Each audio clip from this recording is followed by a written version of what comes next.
Olá, meus irmãos. Que a paz e o amor de Jesus esteja em nossos corações e que possamos agora, de mente e coração aberto, nos prepararmos para o estudo e entendimento da reflexão evangélica de hoje. Assim vamos buscar, de olhos fechados, fazer a nossa conexão espiritual, elevando os nossos pensamentos a todas as equipes que nos envolvem agora, que nos preparam para esse entendimento e estudo. Vamos nos ligando primeiramente ao nosso mentor individual, que conhecemos como anjo de guarda e que está conosco em todos os momentos, com a grande tarefa de nos orientar e nos conduzir para o caminho do bem. Através dele, nos ligamos a todos os demais auxiliares de Jesus que tanto trabalham para sustentar a nossa vida no planeta. Em cada segmento da nossa vida, temos milhares e milhares de irmãos trabalhando devotadamente e amorosamente ao nosso favor. Assim não vamos citar nomes nem fraternidades, vamos agradecer a todos. Entre eles vamos nos ligar a um auxiliar de Jesus em especial, que é o anjo Ismael. Ele que tem a grande missão de ser o zelador e o condutor deste povo e desta pátria, para que possamos cumprir a missão esperada por Jesus de sermos os testemunhadores do seu evangelho, aqueles que passarão a praticar na sua vida todos os seus ensinamentos e um dia serão exemplos para o seu entorno e para toda a humanidade. Através do anjo Ismael, nos ligamos a Maria de Nazaré, essa mãe amorosa, que agora nos envolve com esse amor pleno e puro, que nos traz tranquilidade, serenidade, paz, para que assim, preparados em coração e sentindo esse amor de mãe que sempre intercede por nós, possamos elevar os pensamentos até Jesus. E assim vamos buscar sentir a presença do Mestre no nosso coração. Como Ele prometeu estar, Ele está sempre conosco. Ele não se afasta de nós. E que nesses momentos mais difíceis a gente se ligue ainda mais a Jesus, sinta ainda mais a sua presença, traga ainda mais Jesus para o nosso coração, para a nossa proximidade. E agradecendo ao Mestre por tudo que Ele fez por nós, pelos seus ensinamentos, exemplos, por tudo que a gente tem como caminho para seguir, da sua luz. Vamos então pedir que Ele nos agora prepare, nos capacite para que possamos elevar os pensamentos até o Pai Criador.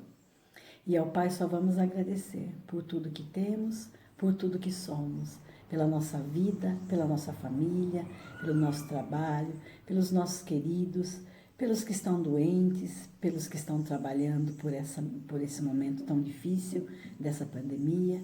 Enfim, Pai, por todos aqueles que precisam da sua misericórdia, da sua compaixão, do seu amor. Mesmo aqueles ainda tão infantes que ainda não entendem, Pai, o seu amor e os seus desígnios.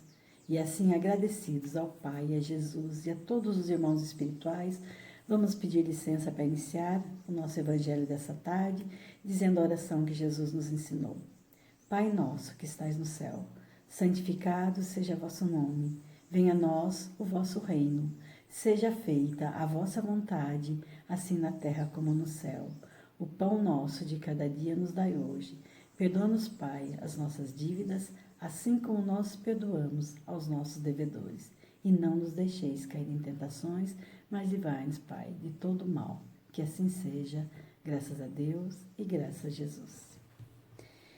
E assim iniciaremos então a reflexão do Evangelho de hoje, ainda no estudo da obra de Emmanuel, Fonte Viva, psicografada por Chico, e que estaremos estudando o capítulo 37, que é exatamente na obra regenerativa, em que Paulo escreve numa carta para os Gálatas, no capítulo 6, versículo 1, ele escreve: Irmãos, se algum homem chegar a ser surpreendido em alguma ofensa, vós, que sois espiritualistas, orientai-o com o espírito de mansidão, velando por vós mesmos para que não sejais igualmente tentados.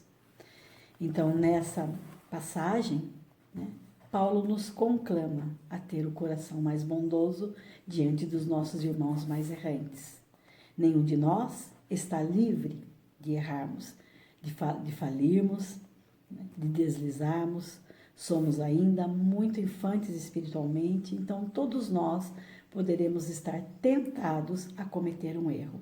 Então, que quando a gente olhar para o erro do outro, que a gente olhe não só, né, com esse entendimento, mas com essa grande oportunidade de estar fazendo uma obra regenerativa.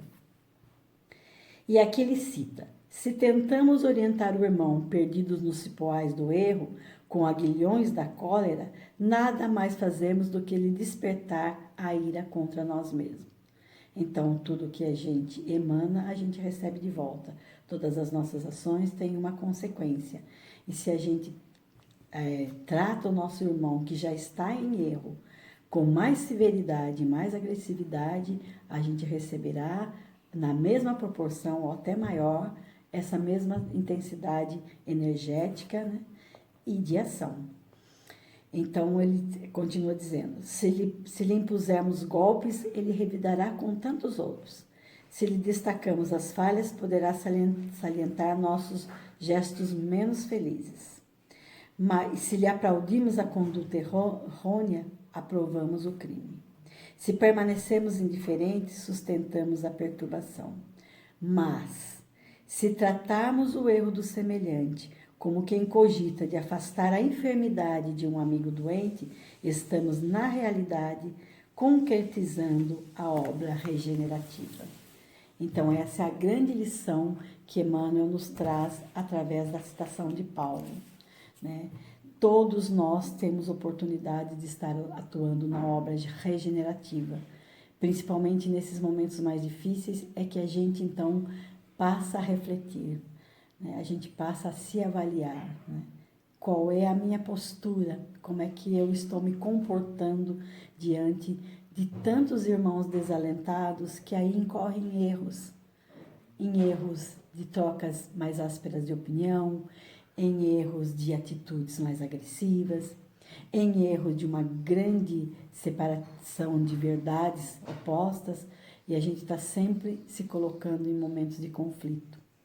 Mas que a gente se lembre que Jesus precisa daqueles que estão se empenhando nas obras regenerativas, aqueles que diante das dificuldades buscam trazer serenidade, que diante dos conflitos buscam trazer a paz, que diante dos entendimentos buscam trazer uma palavra mais amena. É isso que aqui Emmanuel tenta nos salientar, né? Como é que estamos agindo? Estamos todos nós atentos à oportunidade da obra regenerativa?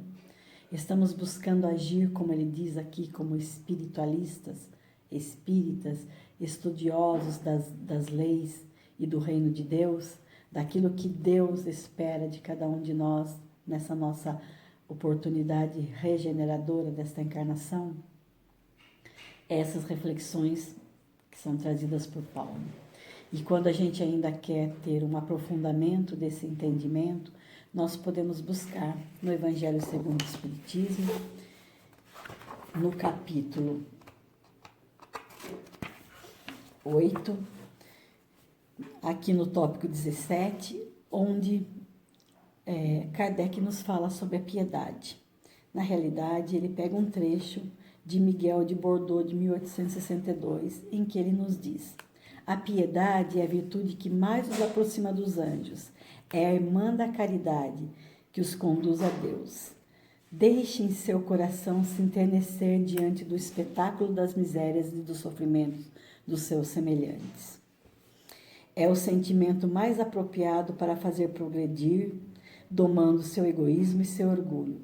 Aquele sentimento que dispõe em sua alma à humildade, à beneficência e ao amor ao próximo. Este sentimento é a piedade. Então, que a gente possa buscar agora, nas nossas reflexões, avaliarmos o quanto temos sido piedosos com todos à nossa volta.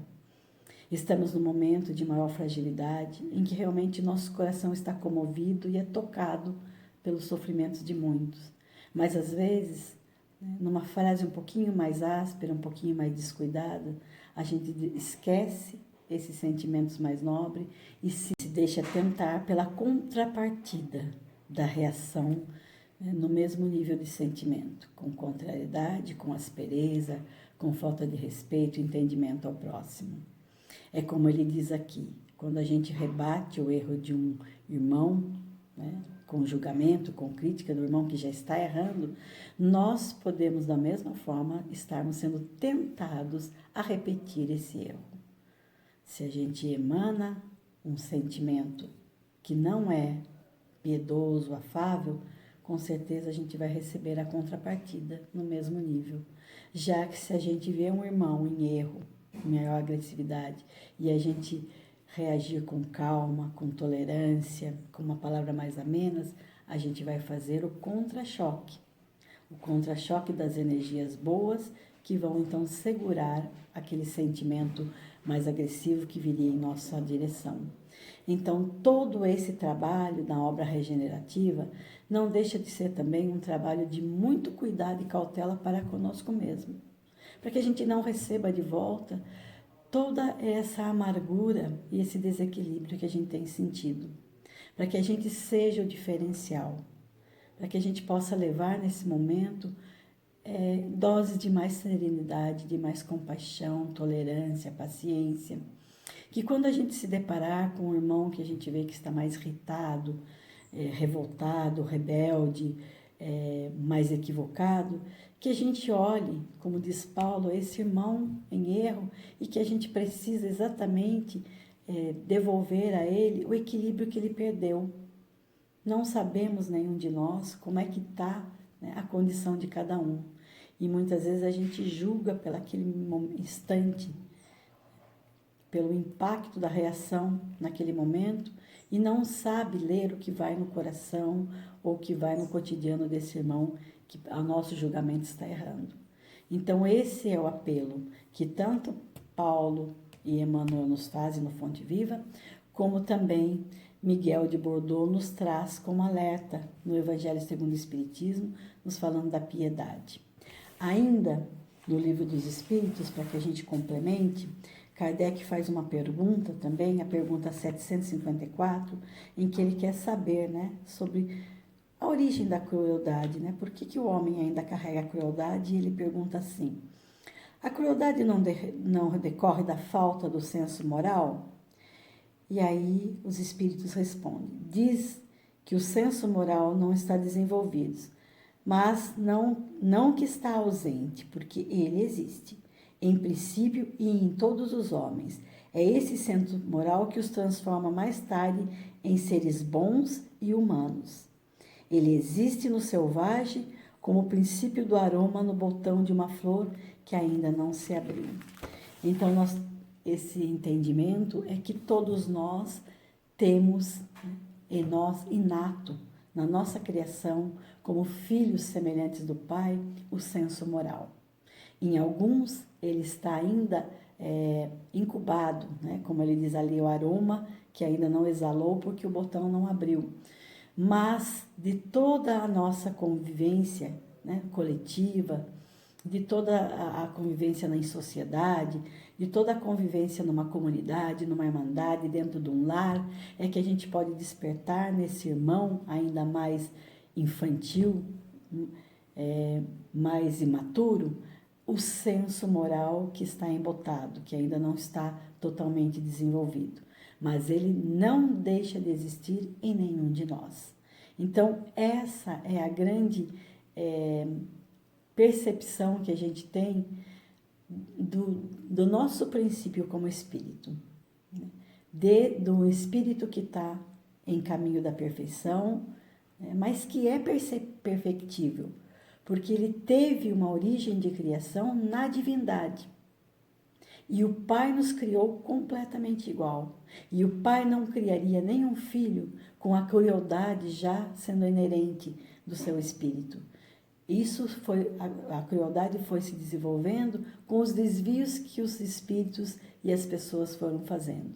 Mas o senso moral está lá, assim como também a grande oportunidade de combater a crueldade, de despertar a piedade, de despertar o amor, a compaixão e o respeito pelo nosso próximo. Essa é a grande oportunidade que temos todos nós em cada encarnação.